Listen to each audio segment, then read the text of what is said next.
E daí, então, em termos de circuitos cerebrais envolvidos, né, de novo, aquele circuito frontolímbico é uma das principais regiões ligadas à sabedoria. O córtex pré-frontal é mais proeminente para a regulação emocional e tomada de decisão, uma relação top-down, de novo. Esse mesmo, as áreas laterais do cérebro, facilita a tomada de decisão. Ele envolve também áreas do cérebro que estão ligadas a comportamentos pró-sociais e circuito de recompensa. Você aumenta a tua capacidade de se sentir recompensado nas suas relações pró-sociais. Daí eu falei, como meu objetivo era ficar mais sábio, eu fui ver o que tem de intervenção, se tem alguma intervenção que eu pudesse ser submetido para ficar mais sábio. E daí tem uma porção de estudos sobre isso, e apoiadas nessas dimensões. Então, fizeram esses estudos com pacientes com doença mental, doença física ou na população geral, e perceberam que essas intervenções são capazes de aumentar alguns desses componentes, algumas dessas dimensões nessa escala da sabedoria. Ok, então eu escolhi um para apresentar aqui para vocês, que eu pensei, Valéria, que isso podia ser algo para a gente propor para os profissionais da saúde. É uma proposta de uma intervenção para aumentar a compaixão. Então, ele tem uma primeira parte, que ele estuda a empatia. A empatia aqui é definida como sentir com alguém, ou seja, compartilhar a emoção da outra pessoa, envolve a capacidade de se colocar no lugar do outro e compreender seus sentimentos. No contexto de estudo, a empatia foi associada a respostas emocionais negativas, como a ativação daquele circuito da dor, mesmo circuito da dor, aquele do córtex cingulado, e as pessoas têm uma experiência de dor. Quando você empatiza com alguém que está sofrendo muito, ou que está vivendo uma situação muito adversa, dói, e às vezes a gente evita de olhar. Então, a empatia aumenta a atividade nesses circuitos da dor. Agora, se você treinar a compaixão, aqui compaixão definida como a emoção que você experimenta ao sentir a preocupação pelo sofrimento do outro e desejar o melhor para ele, você ativa áreas do cérebro, que eu vou ficar a nossa história mais curta, que envolve o circuito da recompensa. Aqui, ó, essa substância da área tegmental ventral tem a ver com aquela liberação de dopamina que eu falei da musiquinha. Antes da musiquinha, libera a dopamina, imagina a musiquinha ali na frente e tem o prazer. Compaixão, esse desejo genuíno de fazer e querer o melhor para o outro, dá prazer. Então, eles aqui fizeram um estudo em que eles simulavam situações de compaixão, em que você começava, era mais ou menos assim, você começava pensando no teu filho. Eu pensava no meu queridão aqui, que é o Gustavo. Pensava no Gustavo pequenininho, os sentimentos que eu tinha quando eu via o Gustavo pequeno e ele crescendo, as sensações emocionais que me traziam essa vivência com meu filho, que eu tenho uma ligação afetiva muito forte. Daí você ia para uma pessoa neutra e tentava fabricar, provocar os mesmos sentimentos, depois com uma pessoa em situações de dificuldade, depois uma pessoa, um estrangeiro, de outra raça, muito diferente de você, de outro gênero, muito diferente de você. E eles viram que quando você estimula essa experiência de compaixão, conviver com o divergente do outro, você ativa esses circuitos da recompensa, você dá prazer. Então, nós profissionais de saúde, a gente precisa ouvir o nosso paciente, entrar em contato com a dor que eles provocam, mas estar preocupado em fazer alguma diferença na vida deles. Às vezes a gente não faz, às vezes a gente só ouvir de uma forma, uma escuta qualificada. Se você saber que essa escuta qualificada vai fazer bem para ele, só ouvir já pode ser muito. E daí você consegue ouvir mais, você aumenta a tua capacidade de ouvir e empatizar com o teu paciente. Então, eu acho que isso a gente devia pensar, introduzir na graduação, como uma forma de aumentar a compassividade dos nossos alunos. Então, sabedoria é um traço de personalidade que pode ser desenvolvida e está associada a um bem-estar, tanto do indivíduo como da sociedade. Circuitos frontolímbicos, de novo, essas conexões frontolímbicas têm um papel relevante. Então, concluindo, ninguém aguenta mais, né? Então, vamos lá. Eu falei, então, de um contínuo entre vivências subjetivas normais e aquelas que caracterizam os transtornos mentais. Essa compreensão pode diminuir o estigma e o preconceito associado a elas. Avanços das neurociências permitiram maior compreensão dessas vivências subjetivas, incluindo emoções, tanto no indivíduo normal como na doença.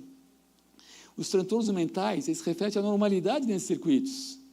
E circuitos cerebrais como esses corticolímbicos podem ser estimulados e associados à interocepção, têm importância na regulação emocional, nos comportamentos envolvendo recompensa e nas vivências associadas a medo e incerteza. Conhecimento dessas anormalidades permite o desenvolvimento de tratamentos baseados em neurocircuitos, tanto farmacológicos como não farmacológicos, invasivos ou não invasivos. Então, eu queria terminar com essa analogia do cavalo, que o cavalo é uma presa, ele está sempre pronto para fugir. Ele tem um sistema que ele vê 320 graus, ele vê muito mais que a gente, o campo visual dele é 320 graus, ele consegue sentir cheiro de água a mais de 20 quilômetros de distância, ele tem um sistema perceptivo, que ele percebe pequenas movimentações no solo a distâncias, ele ouve muito mais do que a gente, ele está sempre ativo, em alerta, fazendo uma predição que uma ameaça pode surgir, e se surgir eu estou pronto para correr. Ele está sempre pronto para correr. A gente desenvolveu uma relação com o cavalo em que ele não leva em conta os seus instintos límbicos, porque o cérebro dele é pequenininho, o cérebro dele, o córtex pré-frontal dele é minúsculo. Ele vive em função do sistema límbico, das respostas límbicas, da amígdala dele, para ele sobreviver. E ele aceita uma relação com o homem, se você souber ter uma relação de confiança com ele, em que o nosso córtex pré-frontal passa a ser o regulador do sistema límbico dele.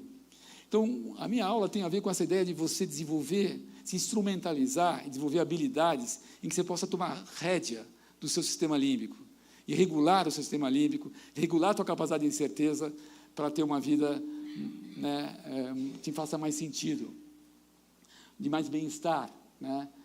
E eu falei sobre gratidão e algumas coisas nesse sentido, como um método. Bom, há 2 semanas atrás, chegou o dia de eu ver se eu aprendi alguma coisa com essa história do hipismo, né?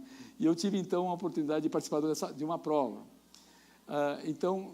Eu, de novo, estou lá, né, dedicado, vou começar aqui a minha primeira curva, o vídeo está um pouquinho mais lento, mas aí vocês vão em câmera lenta. Eu fiz uma abordagem legal, que eu entrei em curva, fiz uma curva mais curta, já ganhei uns 2 segundos. Então, estou animado. Será que é hoje? Então, eu estou indo, vamos lá, fiz uma curva de novo por dentro, já ganhei mais um tempinho, e aí eu erro, ela conserta, ela consegue se sair mesmo eu dando uma distância ruim. Eu queria que você pusesse o som no final, tá? Aumentasse o...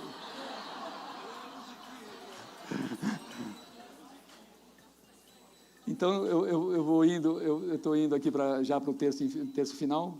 Está muito lento, mas tudo bem. Vou virar para a reta final. Agora eu vou para o último obstáculo e estou me perguntando, será que eu vou fazer a mesma? Bom, e de repente, vamos ver se dá para ouvir. Dá para ouvir alguma coisa?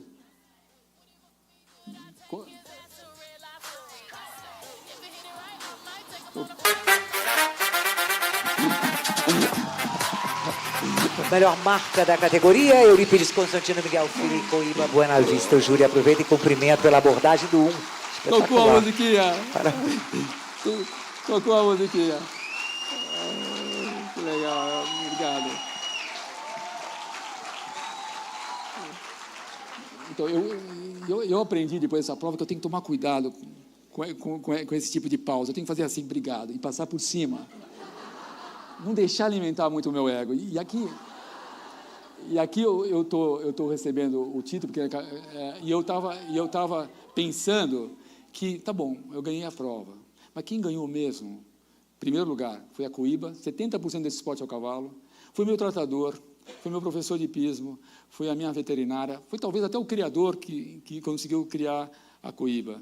Então, foi ficando mais claro, depois dessas experiências todas que eu tive, quanto que o que a gente consegue na vida é produto de uma porção de interações e de um trabalho conjunto. Essa aula, por exemplo, eu entendo que ela é uma aula fruto dessas pessoas com quem eu trabalhei. Eu trabalho nesse grupo, sou agora um membro, mas eu fundei esse grupo que é de estudo de transtorno obsessivo compulsivo. A gente teve esse Instituto Nacional, e agora nós temos CISB, que é um grupo de pessoas que me ajuda a ter espírito crítico, que ajuda a pensar sobre intervenções, fazer as intervenções, aplicá-las e aprender com elas.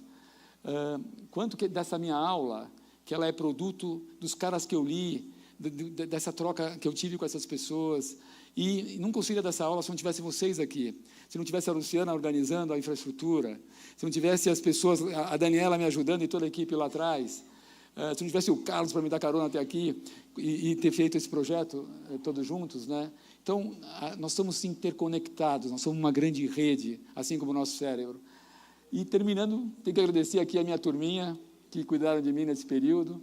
Eu tenho que agradecer aqui os meus médicos, aqui o Fábio Jatene, o Rames Ambar e o Paulo Pego, que me operaram, os meus clínicos gerais, Luiz Henrique Cardoso e o Jorge Mata. E, como eu tenho uma plateia aqui cheia de enfermeiros e profissionais da saúde de forma geral, eu pensei em terminar essa aula contando para vocês que eu saí dessa experiência muito impactado com as pessoas que cuidaram de mim. Eu não sei se vocês têm a noção de quanto um enfermeiro, um técnico de enfermagem, um fisioterapeuta que está cuidando de você, a mulher que leva o café, quando você está nesse estado de extrema debilidade, o impacto, o quanto cada um deposita para você nesse teu sistema que visa lidar com a tua alostase, né? O quanto esses depósitos diários pode fazer diferença na vida da gente. Então, eu sou muito grato a essas pessoas que cuidaram de mim. E eu pensei que terminar fazendo uma homenagem a elas podia ser um estímulo para dizer para vocês que vocês estão na profissão certa. Essa profissão é uma profissão muito legal, porque ela estimula a gente, se a gente souber, estimula a gente a essa relação com o outro. E quando a gente consegue desenvolver essa capacidade de compaixão pelo outro, ela é altamente recompensadora. E é algo que você vai fazer o resto da vida, se você quiser. Você pode melhorar sempre, nesse aspecto também. Então, muito obrigado por vocês estarem aqui, muito obrigado pela oportunidade de estar aqui junto. Foi muito legal. Obrigado.